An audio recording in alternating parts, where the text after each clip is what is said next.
Israel melancarkan invasi ke jalur Gaza dengan tujuan untuk menghancurkan Hamas, sebuah gerakan militer dan politik yang memimpin serangan terhadap Israel untuk membebaskan sandera yang diperlukan. Upaya ini sedang berlangsung. Sebelum invasi, yang dijuluki Operasi Pedang Besi, Israel menyatakan perang, memperketat blokade, dan memerintahkan evakuasi di jalur Gaza Utara. Kita akan mengulas kebenaran yang sedang terjadi di Israel di hari ke-667 perang melawan Hamas, Hizbullah, Houthi di Yaman, dan kelompok-kelompok lain yang berada di bawah komando Garda Revolusi Iran. Israel saat ini sedang berada di ambang pengambilan keputusan strategis mengenai operasi militer di Gaza. Sementara itu, Hamas menunjukkan sinyal bahwa mereka masih siap melakukan manuver tak terduga, sehingga memperumit situasi dengan pendekatan baru dan menciptakan kekacauan yang semakin meluas. Meskipun Israel telah merancang strategi besar untuk menghancurkan kekuatan militer Hamas, implementasi di lapangan tetap menunjukkan tantangan yang tidak kecil. Perubahan pendekatan ini sebagian besar disebabkan oleh dinamika baru di Washington. Pemerintah Israel kini menuntut pembebasan seluruh tawanan secara bersamaan serta menyerukan demilitarisasi penuh jalur Gaza. Perwakilan khusus AS telah mendukung permintaan ini. Namun, Hamas menolaknya mentah-mentah dengan menyatakan bahwa mereka hanya akan menyelesaikan konflik setelah berdirinya negara Palestina dengan Yerusalem sebagai ibu kota mereka, bukan milik Israel. Di sisi lain, Hamas merasa mereka berhasil menjaga kondisi tawanan mereka setelah beberapa dipindahkan ke terowongan bawah tanah untuk menghindari penyelamatan oleh pasukan IDF. Video mengerikan yang diterima pada Sabtu lalu menunjukkan salah satu tawanan, Evatar David, dalam keadaan fisik yang sangat memprihatinkan hingga digambarkan sebagai kerangka hidup oleh sebagian pihak. Video ini mengguncang dunia termasuk Presiden AS Donald Trump yang menyaksikannya dan segera menyatakan bahwa sudah waktunya Israel membalas. Setelah kunjungan lapangan ke Gaza, Steve Wynkoff yaitu perwakilan khusus Amerika, mengungkapkan kepada publik saat aksi protes mingguan di Tel Aviv bahwa keputusan besar sedang dipertimbangkan. Menurutnya, Hamas tidak memenuhi janji dan malah melanjutkan propaganda melalui dukungan dari Qatar. Namun, beberapa tokoh Qatar yang terlibat dalam kampanye media pro-Hamas dikabarkan telah ditangkap oleh pasukan IDF. Sementara itu, di Lebanon ketegangan meningkat seiring diskusi internal pemerintah mengenai pelucutan senjata Hizbullah. Iran, meskipun sedang dilanda krisis ekonomi dan tekanan internasional, tetap berupaya memprovokasi konfrontasi dengan Israel. Salah satu tokoh senior Iran, Ali Larijani, bahkan diproyeksikan menjadi Kepala Dewan Keamanan Nasional yang dinilai dapat meningkatkan kemungkinan eskalasi regional. Di sisi militer, pasukan IDF dari Brigade Givati mencatat kemenangan strategis penting di bagian Gaza Utara setelah berhasil menemukan dan menghancurkan jaringan terowongan besar milik Hamas yang telah mereka cari selama 18 bulan. Temuan ini dianggap sebagai pukulan telak bagi struktur logistik dan mobilitas Hamas serta mempercepat kemungkinan berakhirnya pertempuran di kawasan utara Gaza dalam hitungan hari. Terowongan sepanjang 1,5 km yang berhasil dihancurkan ini melintasi sejumlah area penting dari kota Gaza hingga ke Bait Hanun dan Bait Lahia. Jaringan tersebut memungkinkan pejuang Hamas untuk bergerak tanpa terlihat dari rumah ke rumah bahkan di bawah daerah padat penduduk. Keberhasilan menghancurkan jalur ini memutus aliran logistik dan mobilisasi Hamas, sehingga membuat mereka kini harus beroperasi di permukaan tanah yang otomatis meningkatkan kerentanan terhadap serangan udara IDF. Operasi ini merupakan bagian dari operasi kereta perang Gideon, di mana Brigade Givati telah beroperasi selama 73 hari berturut-turut, menghancurkan ratusan infrastruktur, termasuk 657 bangunan dan lebih dari 50 titik masuk terowongan serta menetralisir lebih dari 200 militan. Dalam proses ini, 4 prajurit gugur dan 59 lainnya terluka serius. IDF menyebut keberhasilan ini sebagai salah satu pencapaian militer paling signifikan baik secara taktis maupun strategis sejak dimulainya konflik. Dalam perkembangan lain, pada hari Sabtu satu militan Hamas menyerah kepada pasukan IDF di Bait Hanun dan mengungkapkan lokasi gudang senjata tersembunyi. Tim IDF kemudian menyita sejumlah besar senjata, amunisi, rompi, dan perlengkapan lainnya. Terowongan yang ditemukan juga dilengkapi dengan perbekalan jangka panjang termasuk makanan, air, dan fasilitas sanitasi.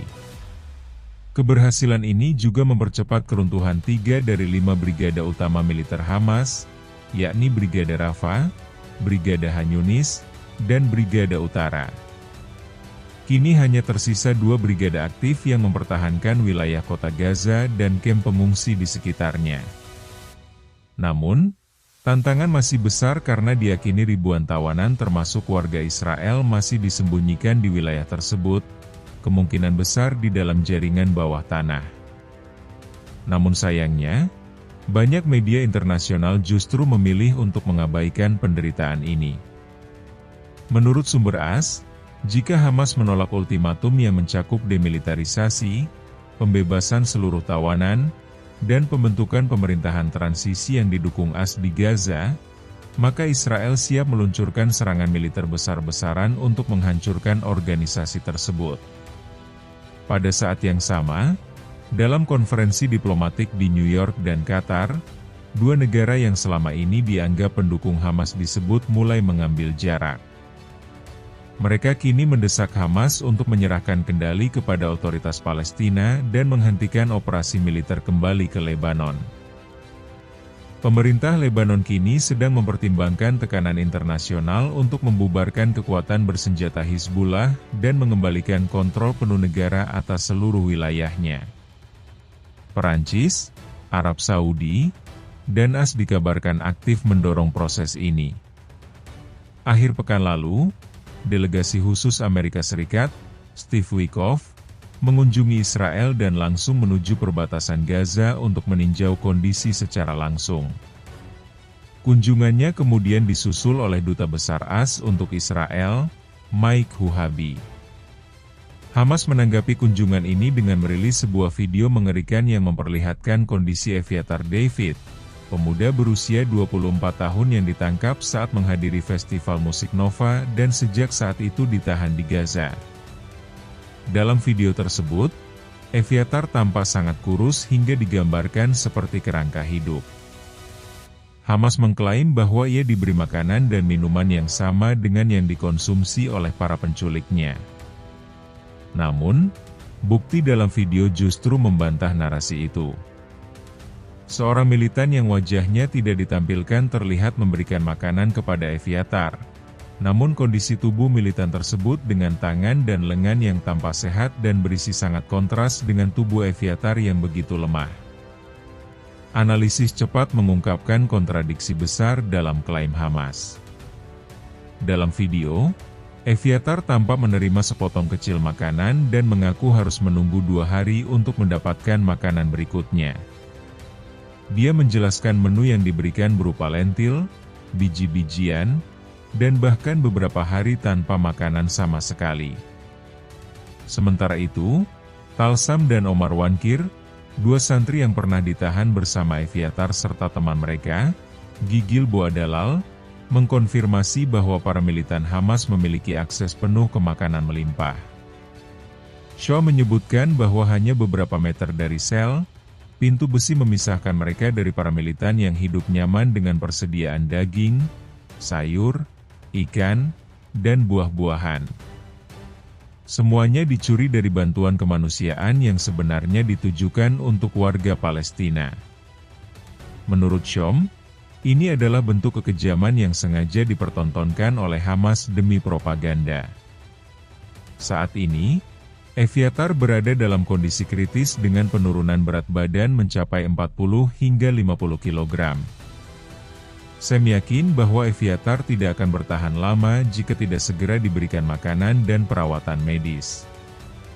Bahkan dia menderita penyakit kekurangan vitamin E, penyakit yang hampir tidak pernah terdengar lagi di dunia barat selama 2 abad terakhir. Sementara itu, Presiden Donald Trump setelah menonton video tersebut dikabarkan marah besar. Ia berjanji akan menuntut pertanggungjawaban Hamas dan mendesak pembebasan segera para sandera. Namun, semua ini terjadi dalam bayang-bayang kemunafikan global. Beberapa negara Eropa, termasuk Prancis, mulai mendorong pengakuan sepihak terhadap negara Palestina bukan sebagai solusi perdamaian, melainkan lebih terlihat sebagai usaha diplomatis untuk menekan Israel. Padahal, semua pihak tahu siapa Hamas sebenarnya, sebuah entitas teroris yang menguasai Gaza sejak 2006, yang dipilih secara demokratis tetapi berkuasa secara brutal. Di sisi lain, pemerintahan otoritas Palestina di Ramallah di bawah pimpinan Mahmud Abbas tidak lebih dari sistem yang lemah dan korup, sehingga gagal dalam setiap upaya memperbaiki nasib rakyatnya. Ironisnya, dunia justru melihat solusi Timur Tengah seolah hanya bisa datang dari entitas ini, yang terbukti tidak mampu menyelesaikan apapun. Dan yang lebih menyedihkan lagi, organisasi-organisasi bantuan yang seharusnya netral justru menolak bekerja sama dengan Israel dalam menyalurkan bantuan ke Gaza karena khawatir menampilkan Israel dalam cahaya positif. Mereka lebih memilih mengabaikan penderitaan warga Gaza daripada harus bekerja sama dengan negara Yahudi. Jadi, ketika Anda melihat gambar Eviatar David yang kurus kering di terowongan Hamas, bandingkanlah itu dengan kenyataan di mana para militan Hamas duduk nyaman makan hasil curian dari bantuan kemanusiaan. Bandingkan pula dengan narasi-narasi palsu yang menyalahkan Israel atas krisis kemanusiaan. Apa pendapat kalian? Bagikan pandangan kalian di kolom komentar di bawah. Dan jangan lupa, subscribe untuk tidak ketinggalan video-video lainnya.